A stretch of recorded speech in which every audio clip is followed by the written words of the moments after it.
8 Japanese Zeros circle like sharks above the Solomon Sea. A lone Corsair limps through the sky at 6,000 feet, smoke trailing from a punctured oil line, engine temperature climbing into the red. The pilot knows the math. They will be on him in seconds.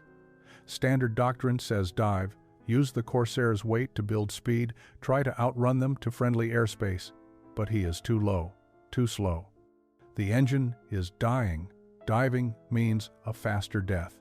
So he does something no pilot in the Pacific Theater has ever attempted. He pulls back on the stick and rolls hard left, then immediately reverses right, the aircraft wallowing through the air in a violent, unpredictable serpentine pattern. The Corsair shudders. The stall warning rattles. The Zeros close fast, their pilots lining up deflection shots, but the target will not hold still. It weaves like a drunk man walking, lurching side to side, bleeding speed but creating chaos in the firing solution. The lead Zero opens fire. Tracers stream past the Corsair's wing, missing by yards. The Japanese pilot pulls up, frustrated, trying to reacquire. The second Zero dives in. Same result.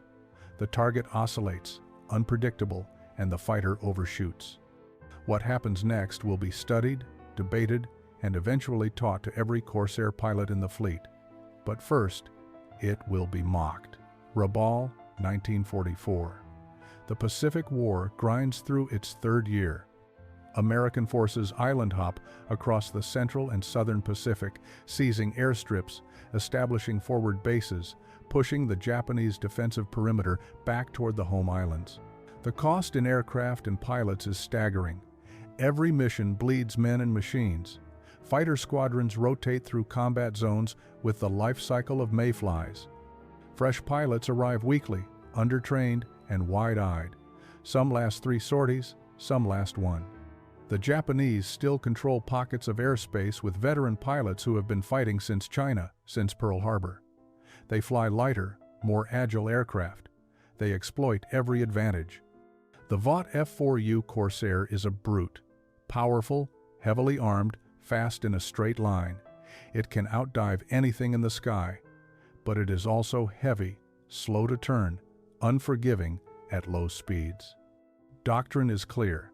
Use speed and altitude, boom and zoom, dive on the enemy, fire, extend away, never turn with a zero, never slow down. Never deviate from the energy tactics that keep you alive. The rules are written in blood. Pilots who ignore them die quickly and contribute nothing but another empty bunk and a letter home. The smell inside a Corsair cockpit is engine oil, hydraulic fluid, and sweat. The canopy fogs in the tropical humidity.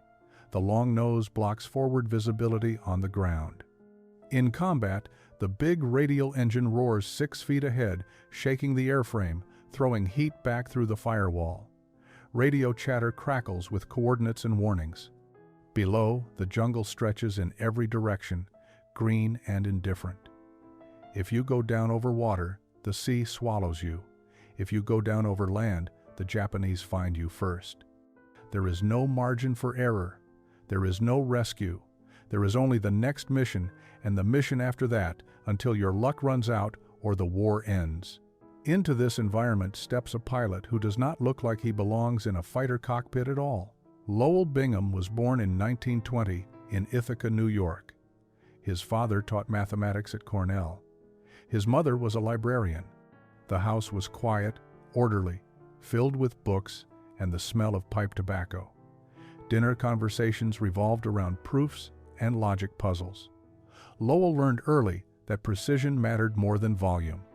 He attended a small preparatory school where he joined the debate team and built model aircraft in his spare time, not for fun, for study. He measured wing loading, calculated lift coefficients, tested control surface ratios. Teachers called him meticulous. Classmates called him strange. He entered MIT in 1938, studied aeronautical engineering, graduated in 1941 near the top of his class. When Pearl Harbor happened, he enlisted immediately. He passed flight training not at the top, not at the bottom. Instructors noted his technical understanding but questioned his aggression. One evaluation flagged him for over-analysis during simulated combat. Another said he flew like he was solving an equation. He was assigned to fighters anyway. The Navy needed pilots. They needed them fast. Bingham arrived in the Pacific in early 1943. He was 23 years old, tall and thin, with wire-rimmed glasses he removed only to fly. He did not drink heavily. He did not tell war stories. After missions, he disappeared to his tent and wrote in notebooks, not letters, notes. He sketched flight paths from memory, drew diagrams of enemy attacks, calculated closure rates and deflection angles. He was trying to understand something that eluded most pilots, the pure mathematics of aerial combat. His squadron mates found him odd, polite, but distant. He did not play cards. He did not chase nurses at the base hospital. He sat in the corner during briefings and asked questions that irritated his commanding officer, Major Chester Ryland. Questions like, why do we always fight on their terms? What if speed is not the only answer? Ryland tolerated him because Bingham was competent. He followed orders. He did not make mistakes. But he also did not excel. He flew adequate missions, landed safely, filed accurate reports. He was reassigned twice in his first 6 months. Not for incompetence, for not fitting in. He did not have the instinct, the fire, the controlled recklessness that defined successful fighter pilots. He thought too much. He hesitated. He second-guessed. This made him dangerous in the eyes of the senior pilots. Not to the enemy, but to himself. They kept him on simple assignments, patrol duty, escort missions for transports. He accumulated flight hours without distinction. Some men thrived in combat, some washed out. Bingham existed in between, competent enough to keep around, too cautious to promote. But he was learning. He watched how veteran pilots moved. He studied Japanese tactics from debriefs. He noticed patterns, small things, repetitions, predictabilities. He began to suspect that doctrine, while not wrong, was incomplete. It taught what to do, but not why. It did not explain the underlying physics, and physics, Bingham believed, was everything. By mid-1944, Corsair squadrons in the Solomon Islands were losing pilots at rates that kept intelligence officers awake. The mathematics were brutal and simple. Every major engagement cost aircraft and men. Replacements arrived in waves, fresh from stateside training programs where they had learned to fly in safe skies with no one shooting back. Combat was different. Combat was three-dimensional chaos with death measured in seconds. The Japanese still fielded veteran pilots, men who had been fighting since China, men who understood energy tactics and vertical maneuvering with instinctive precision. They flew the Mitsubishi A6M0, an aircraft lighter and more agile than anything the Americans could field. In a turning fight, the 0-1. In a slow-speed engagement, the 0-1. American doctrine adapted to reality. Do not turn with them. Do not slow down. Use the Corsair's advantages: speed, firepower, dive performance, boom and zoom. Attack from altitude, fire, extend away. Never commit to a prolonged engagement. The rules were clear, and they worked. When pilots followed them, survival rates improved. When they deviated, they died. But the doctrine had limits. It assumed you could choose when to fight. It assumed you always had altitude and speed. In the real war, over the real Pacific, those assumptions often failed. Corsairs flew escort missions for slow transports and bombers. They flew low-altitude patrols where altitude advantage did not exist. They flew in weather that obscured the enemy until it was too late. And when the Japanese bounced them from above, when the ambush was perfect and the geometry favored the attacker, American pilots had two choices: run or die. Running worked if you had fuel and distance. If you were already damaged, already slow, already low, running just delayed the inevitable. Loss rates in some squadrons exceeded 30% over a 2-month rotation. Entire flights disappeared. Green pilots arrived, flew 3 missions, and were gone. Ground crews stopped learning names. They patched bullet holes, replaced shattered canopies, scrubbed blood from cockpits, and tried not to think about who would be next. Commanders tried adjustments, larger formations for mutual support, tighter patrol patterns, earlier warning systems. Nothing fundamentally changed the equation. The Zero could still outturn the Corsair. Japanese pilots were still more experienced on average. The Americans compensated with numbers, with industrial output, with the slow grinding attrition of replacing losses faster than the enemy could. But attrition was not tactics. Attrition was acceptance. And some pilots, a few, could not accept it. They looked at the problem differently. They asked different questions.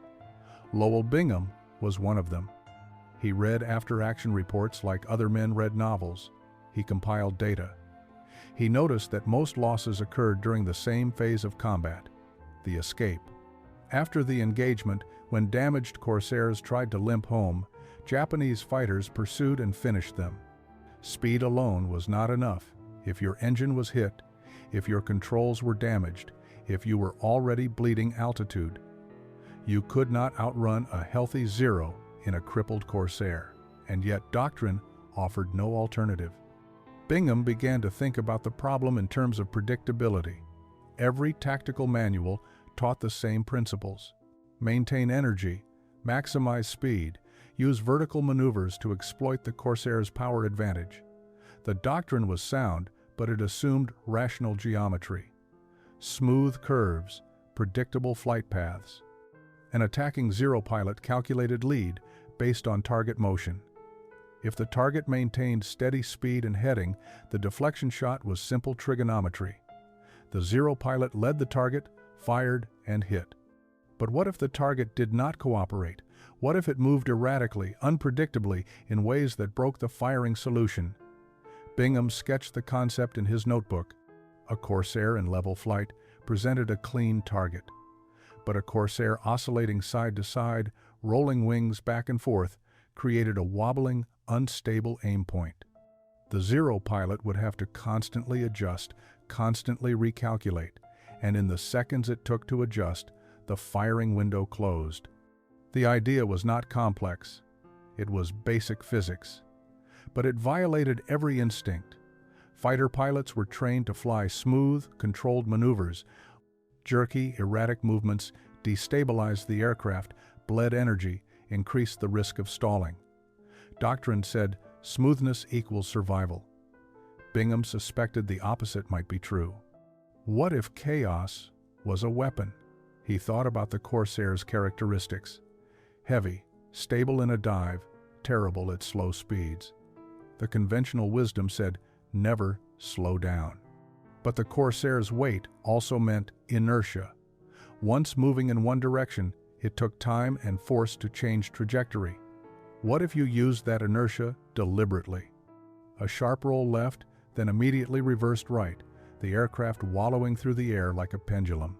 The movement would be slow, almost clumsy, but it would be sudden, unpredictable. A Zero pilot lining up a stern attack would see his target suddenly lurch sideways. By the time he corrected his aim, the target would lurch the other way. Bingham ran the numbers. At 200 knots, a Corsair could sustain a roll rate of roughly 60 degrees per second. Not fast, but enough to shift laterally by several aircraft widths in the time it took a Zero to close from 400 yards to firing range. The deflection error would compound. Miss by a few feet on the first pass, and the Zero would have to pull up, reposition, try again. And every repositioning burned fuel, created separation, gave the Corsair time. It was a defensive tactic, not offensive. It would not win fights, but it might prevent losses. The problem was proving it. Training flights did not simulate combat speeds or live ammunition. No friendly pilot would press an attack close enough to test the theory. The only way to know if it worked was to try it when someone was actually trying to kill you, and if Bingham was wrong, he would not get a second chance. He considered telling Major Ryland. He drafted the explanation in his mind. The physics made sense, but he already knew what Ryland would say. Doctrine exists for a reason. Pilots who deviate die. The idea would be dismissed. Bingham would be grounded for proposing reckless tactics, so he filed it away. A theoretical answer to an impossible problem, and he waited for the moment when theory would be the only option left. February 1944. Bingham's squadron is assigned patrol duty over New Britain. 4 Corsairs in loose formation, scanning empty sky. The mission is routine until it is not. The radio crackles, bandits high, 4 o'clock. Bingham looks up and sees them. 6 Zeros diving from altitude, sunlight glinting off their canopies. The flight scatters, standard procedure, split, extend, regroup. Bingham brakes left, throttle wide open. The Zeros split to pursue individual targets. 2 commit to Bingham. He has speed, but not enough. They are closing. He can hear the tension in his own breathing, the hammering of his pulse. The lead Zero opens fire at long range. Tracers arc past his wing. Bingham does what he has been thinking about for months. He pulls back slightly, killing speed, then snaps the stick hard left. The Corsair rolls, nose yawing sideways, then he reverses, hard right. The aircraft wallows, shuddering on the edge of a stall. The Zero pilot, committed to his firing pass, sees his target lurch out of alignment. He holds fire, pulls up to reposition. The second Zero tries a beam attack. Bingham weaves again. Left, right, the pattern irregular, timed by instinct. The Zero overshoots. Bingham rolls wings level and dives, building speed, extending away. Both Zeros break off. They do not pursue. Bingham returns to base alone, hands shaking, mind racing. He files a combat report. Engaged 2 Zeros, evaded using lateral oscillation maneuver, no damage taken. Major Ryland reads it and calls Bingham into his tent. He asks Bingham to explain lateral oscillation. Bingham tries. He talks about deflection errors, about creating unpredictability. Ryland listens with growing irritation. He tells Bingham he got lucky. He tells him the maneuver is reckless, that it destabilizes the aircraft, that it invites a stall, that doctrine exists for a reason. Do not try it again. Bingham salutes and leaves. He does not argue, but he also does not stop thinking about it. Lieutenant Garrett Thorne hears about the report. Thorne is a veteran, aggressive, confident. He corners Bingham in the mess tent and asks if he really flew like a drunk to avoid getting shot. Other pilots laugh. Bingham says nothing. Thorne calls it coward flying, says real pilots use speed and guts, not gimmicks. The nickname spreads. Some pilots call it the wobble. Others call it Bingham's drunk act. Ground Crew Chief Merle Kincaid asks Bingham privately if the maneuver actually works. Bingham says he thinks so. Kincaid nods slowly. He has seen too many shot-up Corsairs come home. He does not dismiss anything that might help, but officially, the maneuver is a joke, a fluke, something a panicked pilot did once and survived by accident. Bingham stops talking about it. He flies his assigned missions. He follows doctrine. But on patrols, when he is alone, when no one is watching, he practices. He tests the timing, the roll rate, the speed range where the aircraft remains controllable. He learns the edge of the stall, the buffet in the controls that warns him he is too slow. He refines the pattern. Not random jerking, but a deliberate oscillation, a rhythm that is just irregular enough to break predictability. He keeps notes, he sketches diagrams, and he waits. April 1944. Bingham's flight is assigned escort for a photo reconnaissance mission over New Georgia. 4 Corsairs, 1 unarmed F-5 Lightning loaded with cameras. The weather is clear. The mission brief is simple. Stay with the recon bird, protect it, bring it home. They take off at 0600 hours. The formation climbs to 12,000 feet. The Lightning begins its photo run, flying straight and level, cameras recording Japanese positions below. Then the ambush happens. 8 Zeros, diving from above, perfectly positioned. The Japanese have been tracking the recon flights, learning the patterns, waiting.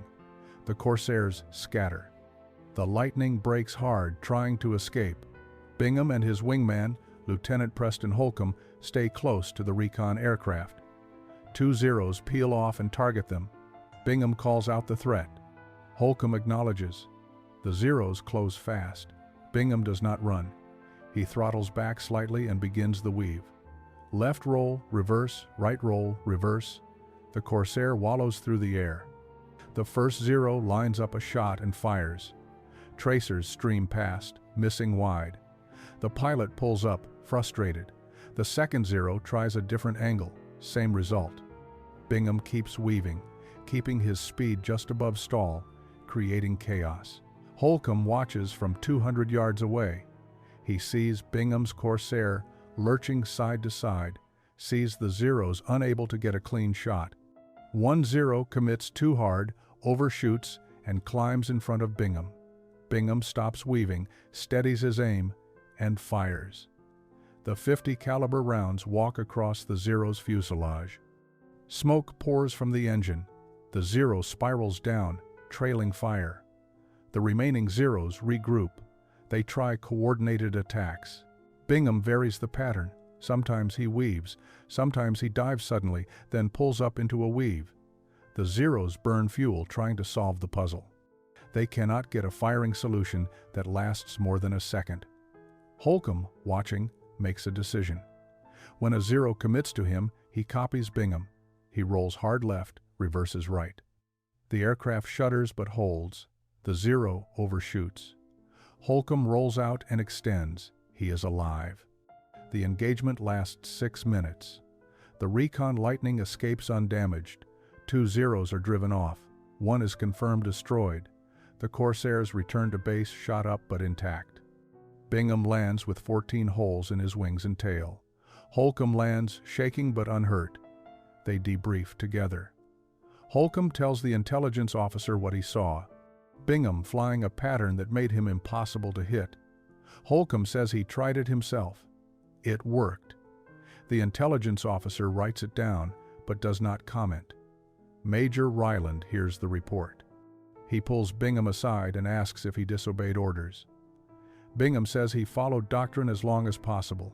When that failed, he improvised. Ryland stares at him for a long moment. Then he dismisses him without another word. But something has shifted. Holcomb tells other pilots what he saw. Quietly, in the tents at night, the story spreads. Preston Holcomb cannot stop thinking about what he saw. He approaches Bingham privately after dinner, asks him to explain the mechanics. Bingham is hesitant at first, but Holcomb presses. They sit outside Bingham's tent with a notebook and a flashlight. Bingham sketches the pattern. It is not random, it is a deliberate rhythm. Roll left at 45 degrees, hold for 1 second, reverse right, hold, reverse again. The timing matters. Too fast, and you destabilize. Too slow, and the enemy adjusts. The speed matters. Below 180 knots, the Corsair becomes dangerously unresponsive. Above 220, the control forces are too heavy to snap the rolls quickly enough. The sweet spot is 190 to 210 knots. Holcomb asks if Bingham has tested this. Bingham says he has been practicing for 2 months. Holcomb asks why he never told anyone. Bingham says he tried. Nobody listened. Holcomb tells 2 other pilots, both men who have survived long enough to respect survival over pride. They listen. One of them, a lieutenant named Morris, tries it on the next patrol. He executes it poorly, rolls too slowly, nearly stalls, but he survives an attack that should have killed him. The other pilot, Kerrigan, waits for the right moment. When a Zero commits to his 6, he weaves. The Zero overshoots. Kerrigan does not claim it saved his life, but he does not dismiss it either. Word spreads quietly, not through official channels. Through conversations in the mess tent, through debriefs where pilots mention trying something different. Major Ryland hears the rumors. He does not like it. Doctrine exists for a reason. Freelancing gets people killed. But he also sees the numbers. In the past 3 weeks, Bingham's flight has returned from 5 engagements without losing a single aircraft. The squadron average is 1 loss per 3 engagements. Merle Kincaid, the crew chief, notices something else. Bingham's Corsair comes back with damage, but the damage is different. Most combat hits are clustered, the result of sustained fire. Bingham's aircraft shows scattered hits, single rounds, near misses. Kincaid mentions this to another crew chief. They compare notes. Aircraft flown by pilots using the weave show the same pattern. Less concentrated damage, fewer catastrophic hits. The crew chiefs do not understand the tactics, but they understand maintenance. Whatever these pilots are doing, it is keeping them alive longer. Some of the older pilots, the ones with 30 or 40 missions, remain skeptical. Lieutenant Garrett Thorne still calls it coward flying. He believes in aggression, in pressing attacks, in forcing the enemy to react. He tells Bingham directly that evasive gimmicks are for men who lack the nerve to fight. Bingham does not respond. He files his reports, flies his missions, and continues refining the maneuver. By June 1944, roughly a third of the squadron has tried the weave in some form. Results are mixed. Some pilots execute it well, others botch the timing and create more danger than they avoid. But the ones who practice, who understand the physics, survive encounters they should not. The statistics are subtle but measurable. Squadron loss rates drop from 28% to 19% over an 8-week period. Intelligence officers attribute it to better tactics, improved coordination, and experience. They do not mention the weave. It is not official. It is not doctrine. It is simply something some pilots do. July 1944. A large strike package is assembled. 24 Corsairs escorting 12 SBD Dauntless dive bombers targeting Japanese shipping near Rabaul. Intelligence estimates moderate enemy resistance. The estimate is wrong. 30 Zeros rise to meet them, coordinated and aggressive. The escort splits to engage. The sky fills with aircraft, tracers, smoke. Radio discipline collapses into shouted warnings and position calls.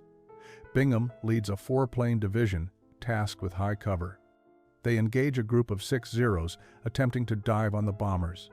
The fight sprawls across 5,000 feet of altitude. Bingham weaves when a Zero commits. His wingman copies. The other 2 pilots in the division see it work and adapt. When the Zeros press attacks, the Corsairs weave. When they break off, the Corsairs extend. The pattern spreads across the engagement. Pilots who have practiced the maneuver use it instinctively.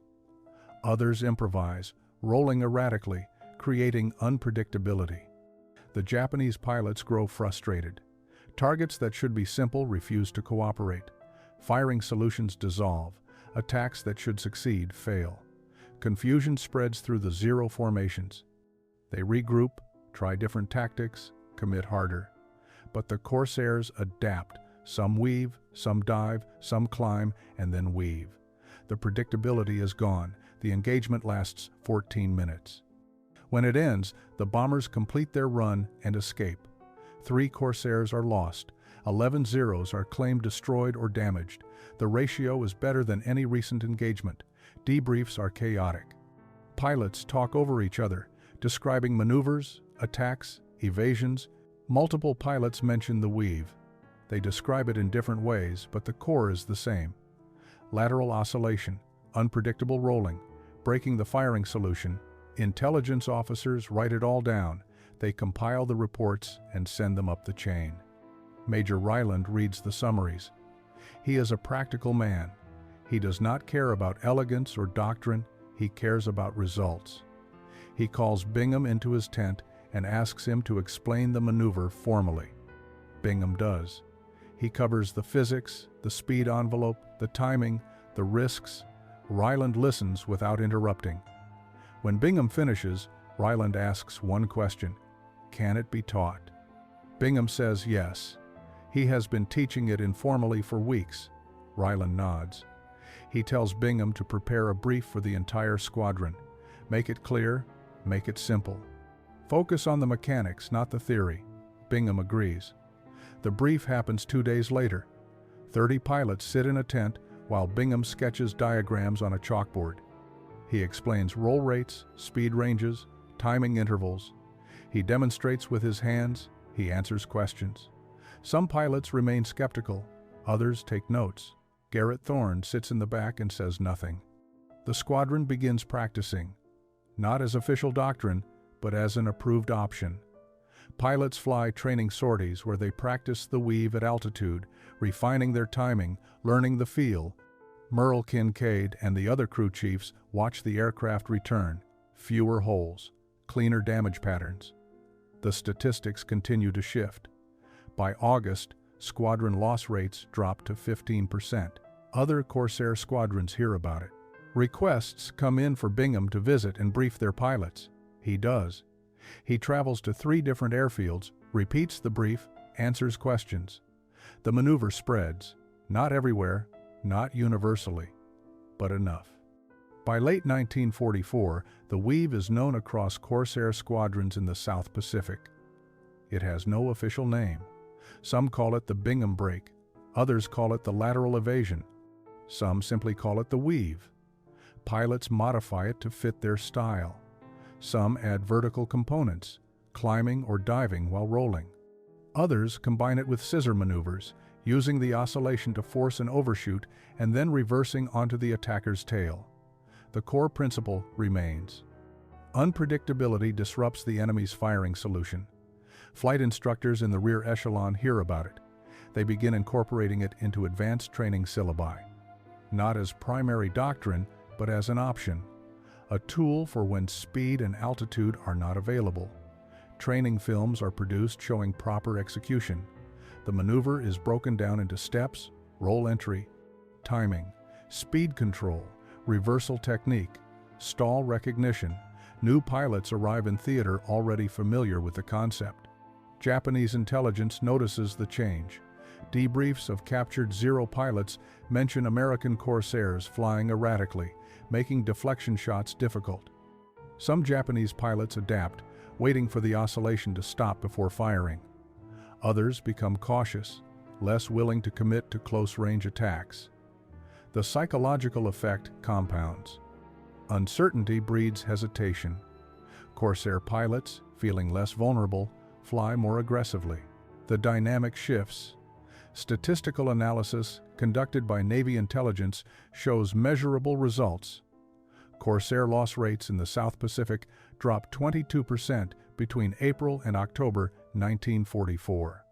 The analysis attributes the decline to multiple factors: improved aircraft availability, better maintenance, more experienced pilots, enhanced coordination, and tactical innovations, including defensive maneuvers that disrupt enemy attacks. The weave is mentioned, but not emphasized. It is one tool among many. Lowell Bingham receives the Distinguished Flying Cross in September 1944. The citation praises his courage, his innovation, and his contributions to fighter tactics. He accepts it quietly. He does not make a speech. He shakes hands, salutes, and returns to duty. He continues flying missions. He continues teaching. He trains replacement pilots, walking them through the physics, the timing, the risks. He never claims credit. He never suggests he invented anything. He simply explains what works and why. His squadron mates respect him now in ways they did not before. He is no longer the odd, over-analytical misfit. He is the man who saw a problem differently and found an answer. In March 1945, Bingham is assigned to train a new squadron forming stateside. He is to return to the United States, serve as an instructor, pass on his knowledge. He packs his notebooks, says quiet goodbyes, and prepares for the flight home. On March 19th, he takes off from Guadalcanal in a war-weary Corsair scheduled for transport duty. The engine fails at 800 feet. Mechanical failure. Oil pressure loss. The aircraft rolls inverted and impacts the jungle. Lowell Bingham is killed instantly. He is 25 years old. The crash investigation finds no pilot error. The engine simply failed. It happens. War is full of such ironies. The news of Bingham's death spreads quietly through the squadrons. Pilots who knew him attend a brief service at Guadalcanal. There is no ceremony, no grand memorial. A chaplain says a few words. A bugler plays taps. The war continues. Bingham's personal effects are packed and shipped home to his parents in Ithaca. His notebooks, filled with diagrams and calculations, are included. His mother reads them but does not understand the technical language. She stores them in a trunk in the attic. Years later, they are discarded. No historian preserves them. No archive claims them. The physics and observations that led to the weave maneuver disappear with the paper they were written on. The maneuver itself does not disappear. It continues spreading through Navy and Marine fighter squadrons. By the time the war ends in August 1945, the weave is part of the informal curriculum of Corsair tactics. It is taught by instructors who never met Bingham, who learned it from someone who learned it from someone else. The chain of transmission loses the origin story. Pilots know the technique works. They do not know who developed it. Bingham's name fades from the debriefs and training manuals. In the post-war years, aviation historians begin documenting combat innovations. Tactical developments are cataloged and analyzed. The Thoch Weave, a defensive maneuver developed by Lieutenant Commander John Thoch, is credited and studied extensively. The energy tactics of the Flying Tigers are attributed to Claire Chennault. The high-altitude interception techniques of the European theater are linked to specific commanders and units. But the lateral evasion maneuver used by Corsair pilots in the Pacific is rarely mentioned. When it appears in technical literature, it is described generically. No individual is credited. It is simply noted that American pilots developed unpredictable flight patterns to counter Japanese deflection shooting. In the 1950s, jet combat introduces new speeds and new physics. But the principle remains relevant. Fighter pilots in Korea use scissors, maneuvers, and jinking patterns to evade enemy fire. The techniques evolve, but the core insight persists. Unpredictability is a weapon. During the Vietnam War, American pilots facing agile MiGs rediscover the value of lateral displacement. Training programs formalize what was once improvised. The maneuver is taught as part of basic fighter maneuvers, known by the acronym BFM. Instructors demonstrate rolling scissors, high G brakes, and jinking runs. They explain energy management and situational geometry. None of them know they are teaching refinements of a technique first proven by a quiet engineer over the Solomon Sea in 1944. Lowell Bingham has no statue, no airfield bears his name. His grave is in a small cemetery in upstate New York. The headstone lists his rank, his dates, and his decorations. It does not mention the weave. Most visitors do not stop. The few who do, mostly aging veterans, sometimes pause and wonder who he was. Some remember the name vaguely, a pilot who died in an accident near the end of the war. None connect him to the tactic that saved lives across the Pacific. His contribution exists in the unmarked space between documented history and forgotten innovation.